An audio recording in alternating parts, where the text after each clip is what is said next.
winter seizes Alaska in its grip. And Trooper Timothy Cronin gets a chilling call. Sounds like some sort of domestic violence situation involving a chainsaw where someone's been cut and is losing blood. Stay troopers! Blood everywhere. A dispatch deep into the wilderness has Howie Peterson fearing for his life. These guys don't get a lot of visitors, ever. Hello? Anyone home? So I don't want to get shot.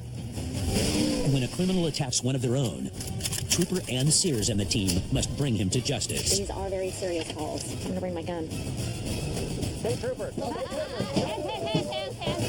You're under arrest. Let's get that clear right from the start. This is Alaska's Wild Side. Knock it off. Do not push away from the troopers. Got that? There's plenty of people every year that are killed by aggressive moose in the state.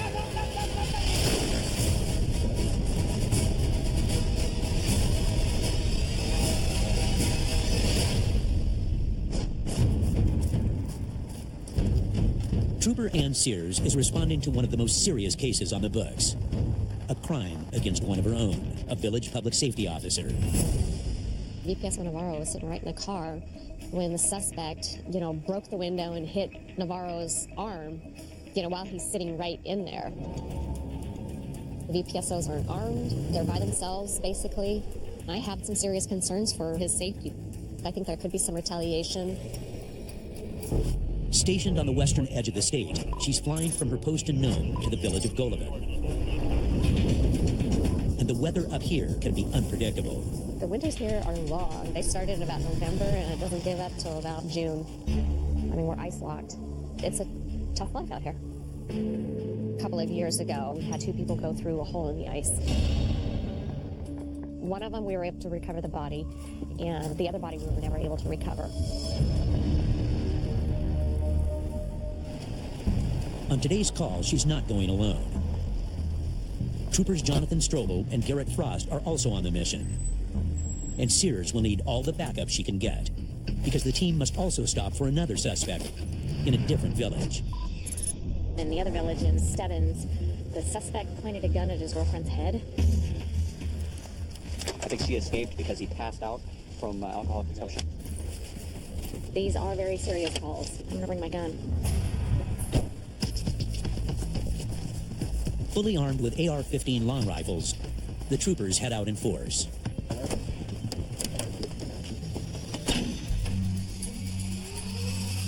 Typically, we're not hitting 2 villages in one shot, but when we get calls, and if they're serious, we need to go. The village of Stebbins has no full-time law enforcement, so the troopers' arrival is quickly noticed. They must act fast. By then, he knows that we're there. The best thing he can do is just do it and get in there. What do you look like? Well, we're hoping that he's still sleeping in bed, passed out. Worst case scenario, somebody getting hurt.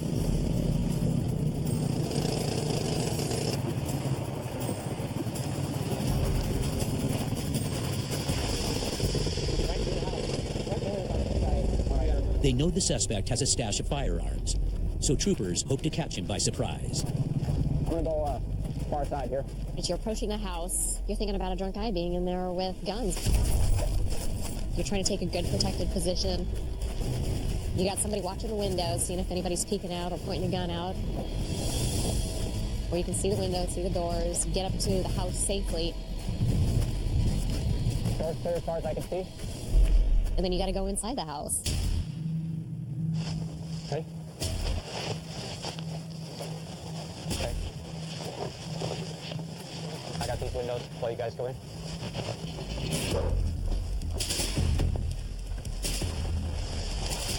That's okay, troopers. Okay, troopers.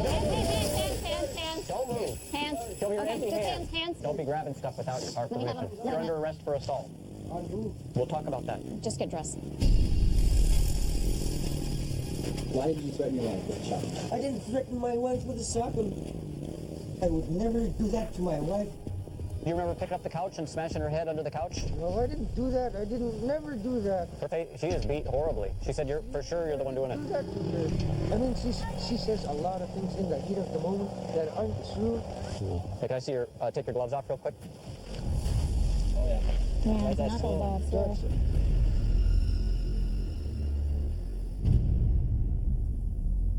We're good to go here. I'm 100%.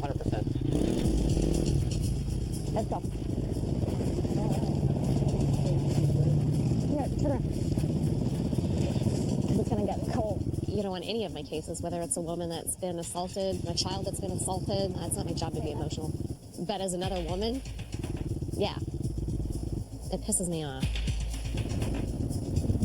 Deep in the Arctic, they must take this prisoner with them to their second dangerous call. The threat against the village public safety officer. Let's go. Let's go. But they must get there first, and with their prisoner on the small plane. Pull him right behind Ann, and I can sit right next to him. You're definitely a lot more vulnerable in the air, and they can get squirrely on you and do something to the pilot if they were serious enough about it. I definitely think about that. What would I do? I freaking knock the hell out of them.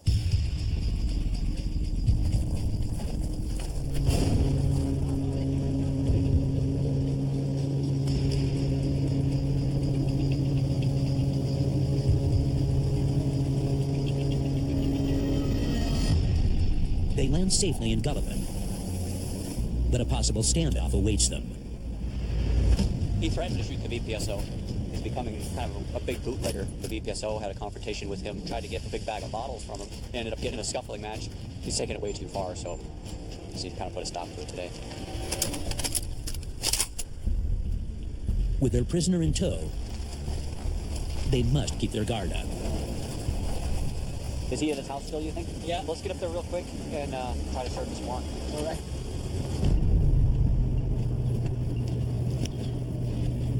The village public safety officer takes the troopers to the crime scene. His vehicle. Yeah, he smashed up the hood and everything. The guy showed me when he was passing by my one Hummer. He was doing this, you know, when he passed my When he house. drove by, Yeah, we doing drove the by. shooting, you sure it was? Yeah, Yeah. I see him. All right. That's in the face, you know. What did you think he was referring to? And I tried to When you take tried- the alcohol from him last time, yeah. And she told me, I told you don't mess with my stuff. And You know, his car windows were smashed out in the village. I think there could be some retaliation, and the VPSOs aren't armed. They're by themselves, basically. Which one is it, Julie? The one with the dish on the roof, Jonathan, between the two stacks. You know, there could be some action taken by the suspect, you know, for the harm to property or even to his family.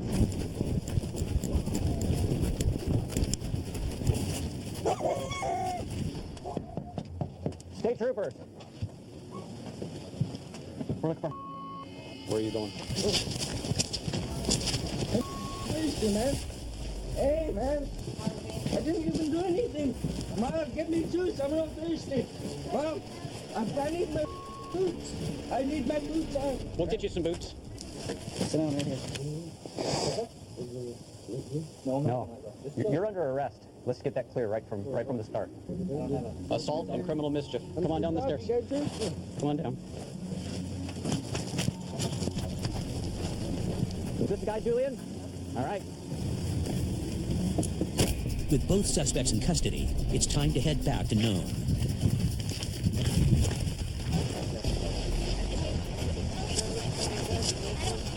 Get over there.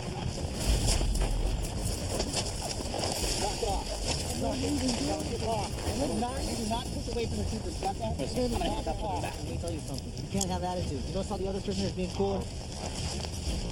I just wanted my dad to see me, that's all, man. You're gonna see me stuff. Watch out. Ow, man, you're standing on my head. Ouch. Hey, Give me your hand. ow.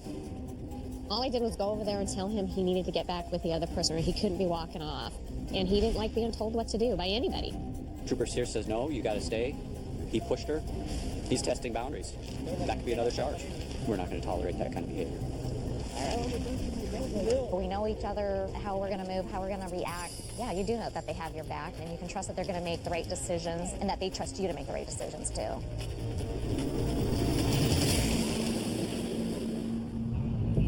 550 miles south in Palmer.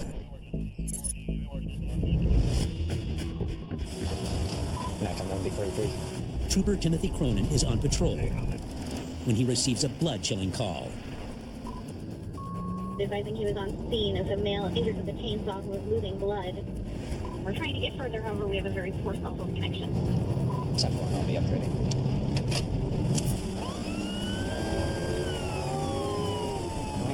sounds like some sort of domestic violence situation involving a chainsaw where someone's been cut and is losing blood. Dispatch can't really get enough info. We don't even have an exact location. Male with a chainsaw became violent, got into some form of a scuffle with someone, and was wanting to hit people.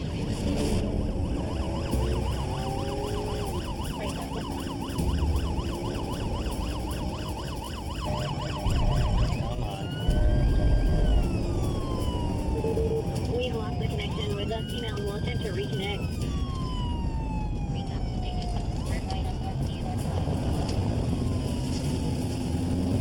Cronin must get there as soon as possible. But this year's heavy snowfall has turned Palmer's back roads into a maze.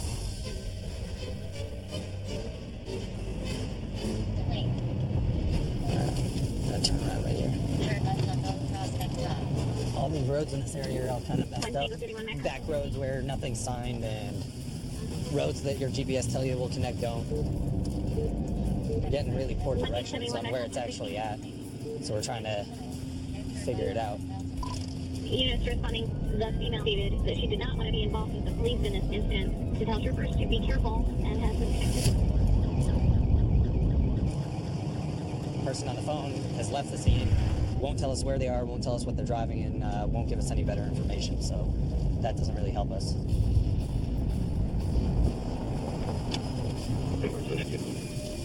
Mac, come on, B43 and Tango 3, 1023. Do we have a house description? And negative, they would only tell us that it was on. Well, I'm not sure exactly where. 10-4. So all we know is there was some sort of argument and someone got cut with a chainsaw. Information would be great. We'll go handgun if we have to. Our portable radios don't work here either.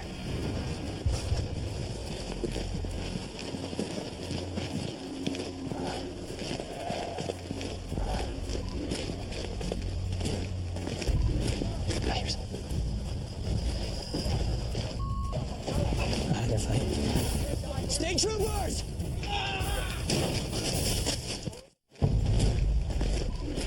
I hear something. They're fighting. State troopers!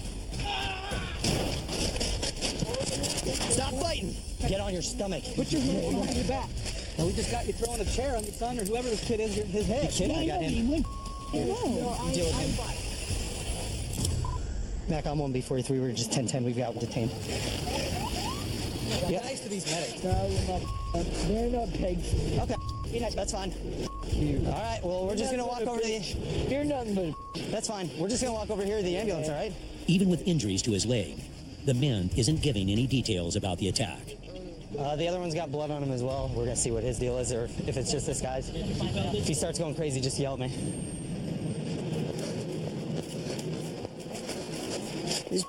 Those some like think they can make math. Stop moving around, okay? I don't trust you. I've already fought you once. I'm sorry, I don't want drug dealers in my crib. No, I understand that, but You know what? This is my crib. Did I do really something bad? did you do something bad? Well, right now you're detained because I saw you throw a chair at that other guy's head. Oh, because he went to. Just take me to. Walk this way. Let's go. Why can he go in my house and lock it up? Walk. They're taking my guns. They're stealing all these cops. These cops are Let's go. taking all my guns. Walk. Nobody's. Took No one my took your guns. guns. We're both here. We don't have your. Took my guns. Sit. Pigs. They're gonna me. 1830 off tape.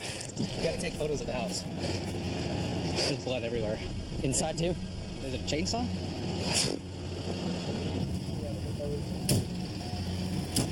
We got 11080. The other one's gonna be 1019 with medics to Metza Regional. Joe and my let me go. I just want to know your name. I mean, what's done is done. I saw you throw a chair at that other guy's head. I can't change that. I wish I could. Dude, because he's so high on that. I'm not saying that he isn't. Can't take you to jail until I know who you are. Okay, well, you then. If these cops come back to my house, I'll kill them. That's a threat, too. What's that? What? We got this glass divider here, so I want to make sure that I'm hearing you. Everyone. Confirm it's gonna be a. Q9. When we initially came up around there, we actually saw him holding up this giant chair and throwing it down on someone else's head. That's the individual who was transported to the hospital with an injury apparently from some sort of chainsaw. So right now we're going to finish up our on-scene investigation. We've got a lot of blood all over the ground that we need to document, and then he's going to be booked in for an existing warrant he had, as well as felony assault in the 3rd degree. He does not seem to be a fan of the state troopers, at least not at this time.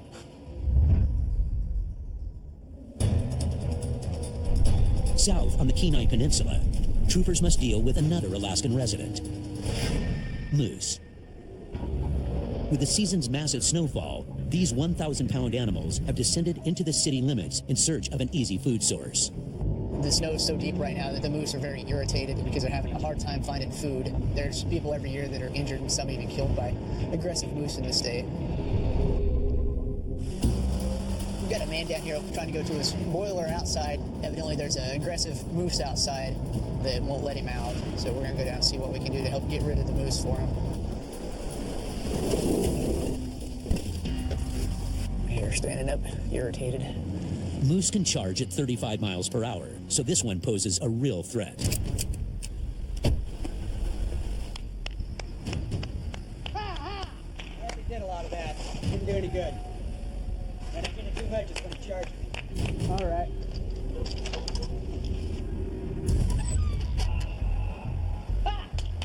Get out of here! Get out! Shoot! Get out of here! Get out! Get out of here!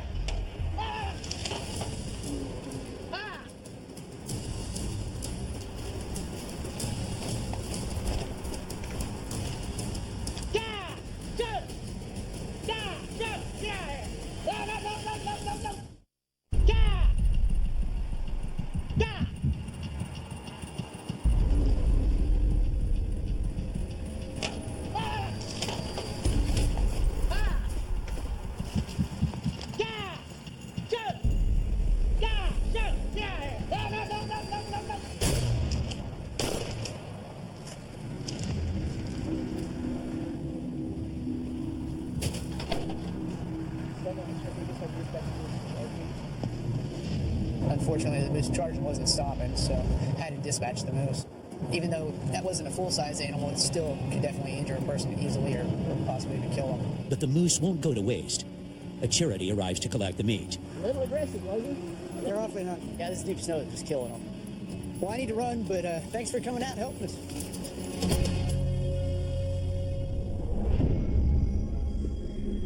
"30 miles south of Anchorage, veteran Howie Peterson is hard at work on the scenic Seward Highway. It'll be 10 years this year. Part of the reason why I wanted to become a cop, I wanted to do highway patrol and deal with the patrol function that the troopers take care of, which is, it encumbers everything, search and rescue, much like a sheriff would do probably in a outlying community. He trained in the urban Matsu Valley, but moved south to Girdwood, where he usually patrols alone. Yeah, usually it's just me, and that's the fun part of it, I guess. The ability to come out here and know that you're going to be alone and work. My area just increased. It's 120 miles. Yeah, I'm the only one here. And today, a 911 call sends Peterson deep into gold rush territory. This guy was just out skiing and saw an elderly male walking with a hunting rifle. When they first went skiing, so they saw the man sitting on a bucket. He's been out there for a while. Where exactly is he at? On a gold mining trail up the highway. Okay, I'll check it out. The concern isn't about the guy with a gun. It's the concern is that he is disoriented and sounded like he was confused on where he lived. He could be anywhere out here. Who knows? He could stumble in the woods and hypothermic. He could die out there. Once in the area, Peterson spots a turnoff to a mining trail. There's cabins spread out in here. This is a real popular spot to gold miners, some old-timers with some claims. Old-timers he knows well. What's your name? None. Your name's None? Leave me alone. You don't have a driver's license, you don't have insurance, and you're drunk. You told me... I haven't had a license in 30 years. What are you going to do? Give me a ticket for no license? If you're going to arrest me, arrest me. Well, why would I arrest you, sir? Well, because I'm probably breaking every law. I see a bunch of trees. I pull out with a trail. Someone's been using this trail. but in an area known for its reclusive residents. Peterson wants to make sure that he's not headed down the wrong path. Your guy with cabin fever doesn't interact with people and lives away from people on purpose. And I know I'm out there with no backup. Jerry, it's Peterson. That guy told you he was off the road, right? Yeah? Okay. When I talked to him last, he told me he was actually walking down the mining road. Oh, okay. Well, there is a mining road over here with a bucket. Maybe this is it. Okay. You guys want to go for a walk?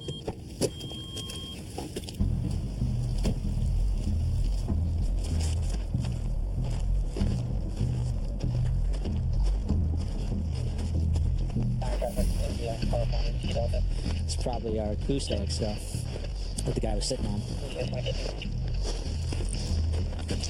Tracks in, tracks out, so. 6903-614. Kerosene. Let's walk down here a little bit and see what we find.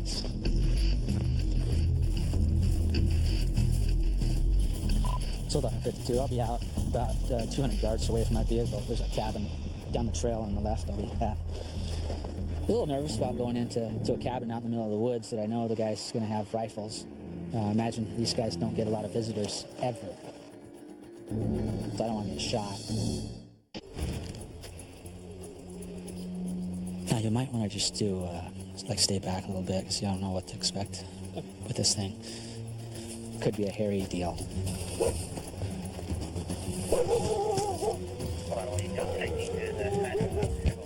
Hello? Anyone home?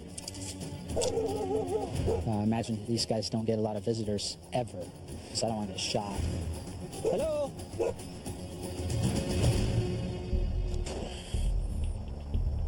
Name's Trooper Peterson. Hey, how you doing? Just coming in doing a welfare check on people, making sure everyone was okay. Well, I've been here my whole life. Came to the door with a 15-inch knife and a rifle. So he obviously knows how to take care of himself. Why are you showing up in my house? Well, I told you, these two fellas came and they said they were concerned about some old timer that was sitting on a bucket. And does that ring a bell? Shut the door. All right. What was your date of birth? What are you doing? Well, I was just getting your date of birth. You have no reason to ask my ID. How you give me? Because I have to get that information. You do not. Well, my employers want me to get it.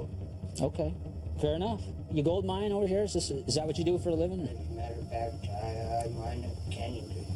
Okay, glad to hear it. Well, if you're okay, I'm okay with that. Have a good night. We'll see you down the road.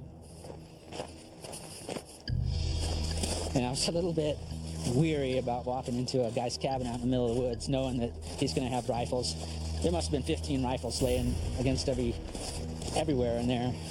He was pretty surprised that someone came knocking on his door today. Far from the backwoods of gold mining territories, even Alaska's second largest city is surrounded by rugged wilderness. Troopers here aren't just responsible for the dense urban streets, but also for over 20 isolated surrounding villages.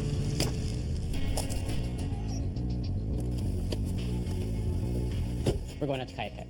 290 miles directly west of Fairbanks. The only way to get there is fly. We are going to deal with an assault that came in last night between a brother and sister. Right now, with it snowing, it's questionable whether we're going to be able to make it into Kayak. We'll be able to get out of here. It's just questionable if we're going to be able to land. 7 Charlie Echo understands clear 2. Things changed quickly. We may just have a small window that we can get in and do what we need to do and then get back out.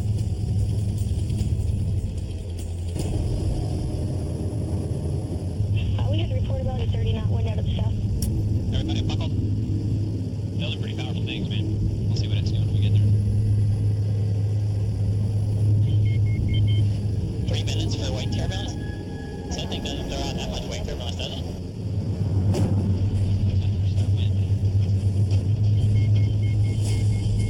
Yeah, I'll be slamming on the brakes here pretty hard, guys.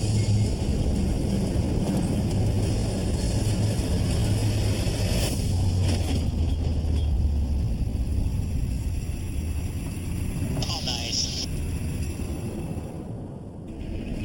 The troopers quickly realize their landing doesn't go unnoticed. snow machine just checked to see who came into the airport, so the community is going to know that the troopers are here. The village grapevine happens very quickly. And as they leave the plane, troopers are unsure of what could be waiting for them in the village. When the community is helping individuals hide from us, it makes it tougher for us to do our job. And it happens quite a bit. There's a few troublemakers that aren't real receptive to us here.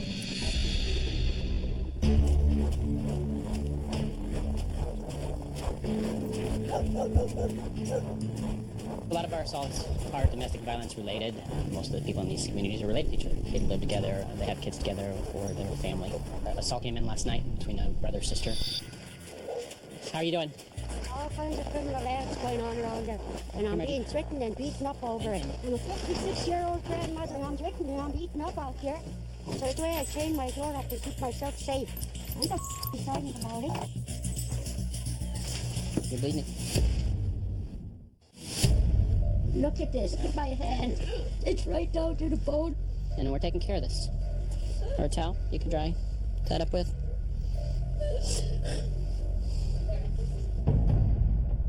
It is not all there, Nundy. You know it, I know it. And we're taking care of this. Crime has been committed and he's going to jail.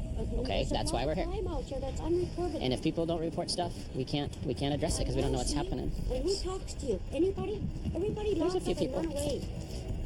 You know, I'm leaving the village because I'm not safe out here. I'm getting threatened and beaten up out here. These are kids that are drunk and drugged out of their head. Look at this. Look at my hand. You're bleeding again. You try and get the community to hold them accountable. It is frustrating when nobody wants to get involved and help with that, because being in a small community, they're worried about the backlash that's going to come out of them reporting it.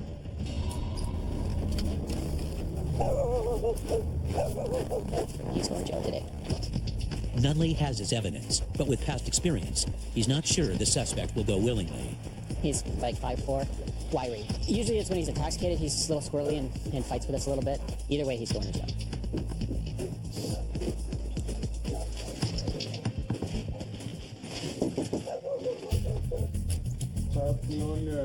Come down here to talk to you about what happened last night.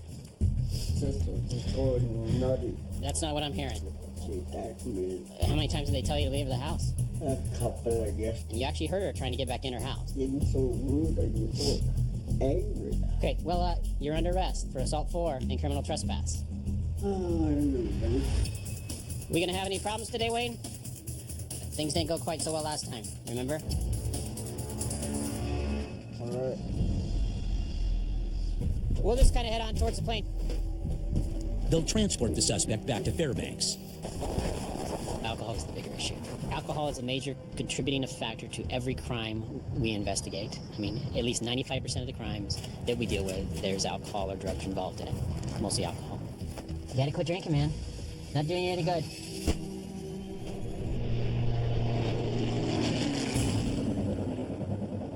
Back on Fairbanks' frozen streets, 1523. Right now it's about 45 below. The roads are a little bit slick. We have some pretty significant ice fog also right now, which makes visibility difficult. Trooper Lott spots an erratic driver on the icy roads. They're under the influence of something. 15 will be 1019 to 1450. Yep, 501, HQ. Number.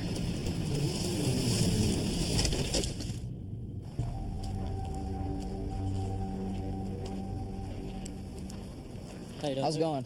Trooper Lott. Reason why I stopped is you didn't stop for the stop sign back there. Come on to Geist. You know what I'm talking about? No, I don't know. You don't? So where are you guys going tonight? I was just gonna take her home and take these guys back to the North Pole. You guys drinking tonight? I haven't. No? Just smoking weed? No. Why does it smell like weed in here? He's sober and hasn't drinking. Your eyes are bloodshot. So I'm just curious, why does it smell like weed in here? Is there any weed in the car? No? Alright, I'll be right back, guys. That's the IC-15. He runs the driver's license. 10-4. But he isn't finished. I'm gonna press the driver a little bit more about the marijuana. People lie, they think that we're not as smart as them, but you can catch most people in their lies fairly quickly. So, since we're all being honest, is there any weed in the vehicle? Okay, because I can smell it before I even get to your window. Maybe a butt in here. So there's a butt in here? Maybe. I have no idea. to tell you the truth. So do you mind if I search the vehicle? Yeah, okay. Oh, great. Is that Alaska Station, right? Can I ask how that on? Just go to the front of the vehicle for me.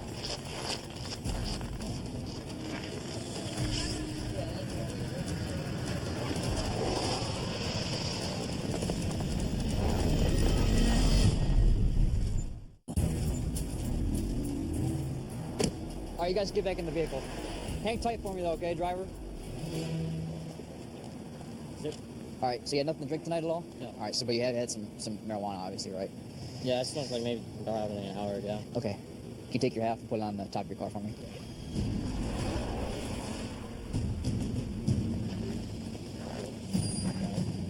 Keep going, keep going. Go ahead and step back in your car for me and wait for me, okay?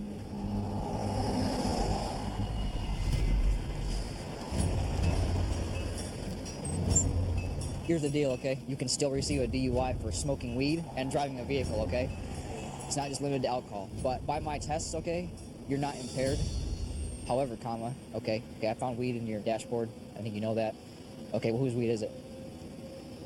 It's your vehicle, right? Yes. And there's weed in it. So here's what's gonna happen. I'm gonna give you a citation for the weed, okay? Controlled substance in the 6th degree. Yes. Like, when you do smoke weed and drive, like, how long does, like... Best policy is not to smoke weed. How about that? Okay.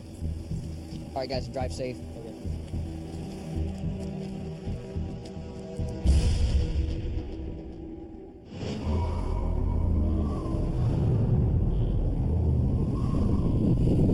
Back in the Arctic hub of Nome, Trooper Ann Sears prepares for a new case. I am packing up to go to the village of Brevik. I had a complaint and actually a seizure by the VPSO of 5 bottles of alcohol, so I'm traveling there to do some follow-up. The biggest problem in the village, any village, is alcohol. It's 99.9% behind almost every complaint that we get. I don't know. If I knew why they drank as much as they did, I could solve a lot of problems. Today, she'll be teaming up with fellow trooper and husband, investigator Jay Sears.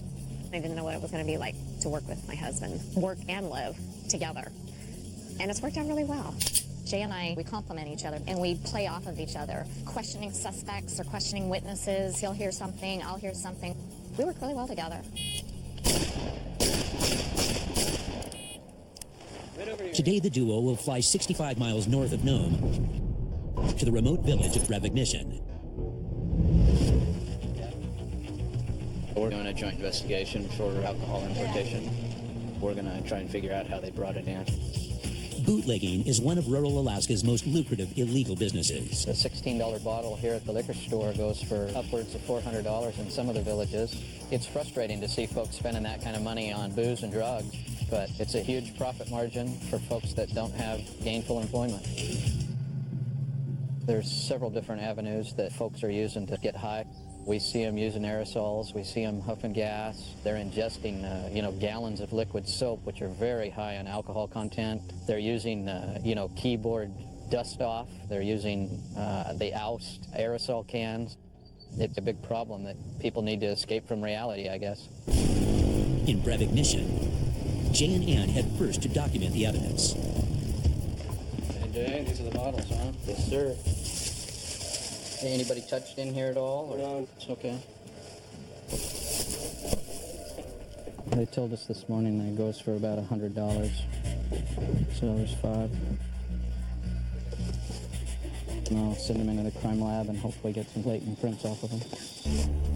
Jay and Ann head out in minus 20-degree weather to talk to the complainant. Walking back's gonna be cold. I know. I don't know if it's worse walking into it or coming behind me. I feel like a kite. Want to hold hands?